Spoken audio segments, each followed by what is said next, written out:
Hi, this is Preetha and welcome to Dakshin Curry. Cabbage is one of those vegetables that I really don't prefer. But then there is this one particular dal recipe that my mom makes, and that is about the only time I can bear cabbage. So to know more, to know how to make this cabbage dal, stay tuned.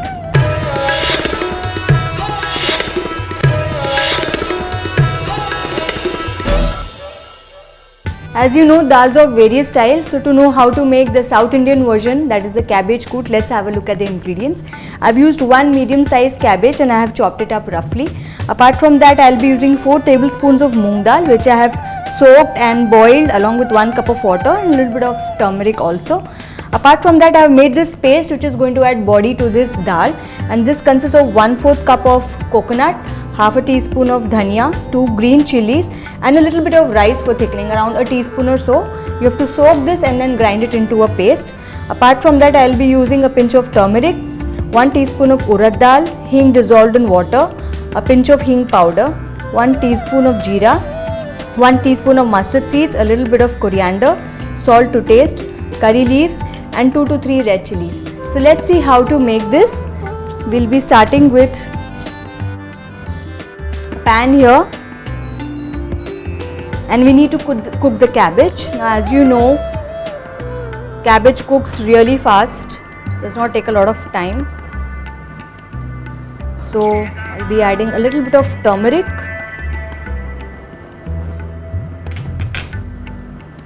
a little bit of water,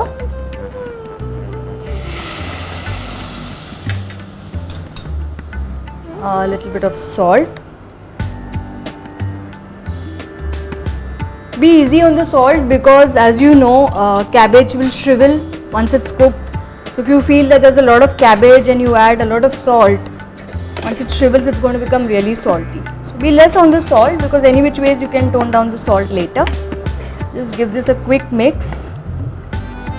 And what we need to do is just allow this to boil. What you can do is cover it with a lid and cook, or just allow this to simmer.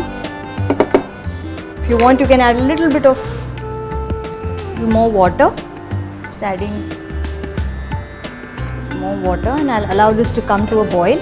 And once that comes to a boil, what we'll be doing is we'll be adding our paste. Now there are 2 styles of making this dal. One is making use of green chilies like we are doing in this recipe, and there are some recipes which call for doing the same dal using red chilies. But today we'll be making this with green chilies. You can see it's already starting to shrivel. Now I'm not going to cook this fully. Many people, what they do is they cook this along with the moong dal. They pressure cook it, or some people use a combination of moong dal and tur dal. I'm keeping it simple, just using moong dal in this recipe. So what you can do is combine this together and cook it in the pressure cooker. Give it 3 whistles, that should be enough. But I feel that there is loss of nutrients when you do that. So what I am going to do is, now at this stage I will be adding the moong dal which I have cooked. As you can see, this is nicely mashed. Now I didn't allow the cabbage to cook completely because I know it's going to simmer along with this. Just give this a quick mix. And just give it a simmer, and after that we'll be adding our paste. If you want, you can just put in a coarsely crushed curry leaf if you wish to.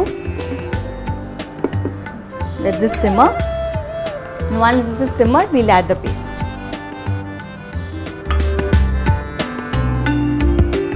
Now, as you can see, this is coming to a boil now. At this stage, we'll just reduce the flame and add the paste.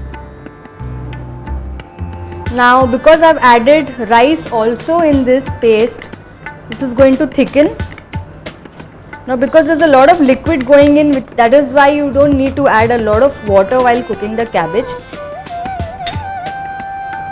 In fact, if you have just washed the cabbage and you have added it into your pan, you actually don't need to add any water to it.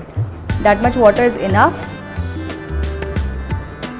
Now, we need to simmer this. We need to allow the cabbage to absorb all the flavors of this paste. Once the paste is added, ensure that it does not boil forever. You just need this to simmer till it reduces a little, and if you want you can add salt as required. I have not added any salt to the paste, which is why I am adding salt, but remember we added salt earlier. Let's give this a mix and let us allow this to simmer for around 5 minutes. So our koot has been simmering away. Let us have a look. As you can see, all the masala, it's cooked, and it's kind of spread to the sides. Just scrape this. As you can see the consistency, it's nice and thick. It's reduced, and obviously cabbage is also cooked.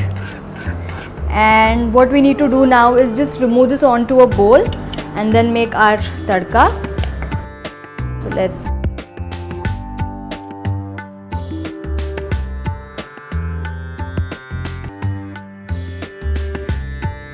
make a tadka quickly.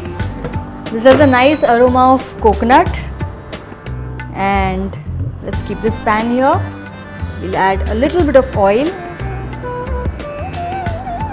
1.5 teaspoons, and once that heats up, what we are going to do is add mustard,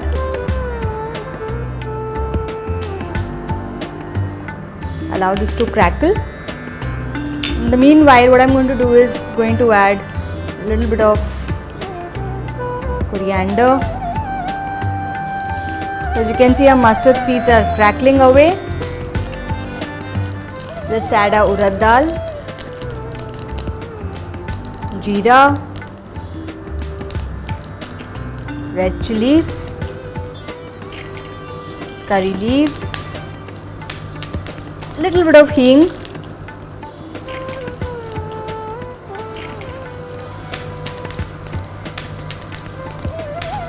and just pour this.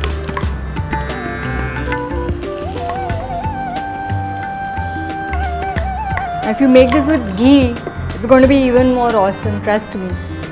So as you can see, cabbage koot is really easy to make. Make it with a vegetable of your choice. If you want, you can use white pumpkin, you can use red pumpkin, you can even use brinjal. Just make it with any vegetable of your choice. Make this, savor it, and let me know. Obviously, you are not going to forget to subscribe to India Food Network. And until next time, it's Preetha signing off. Bye.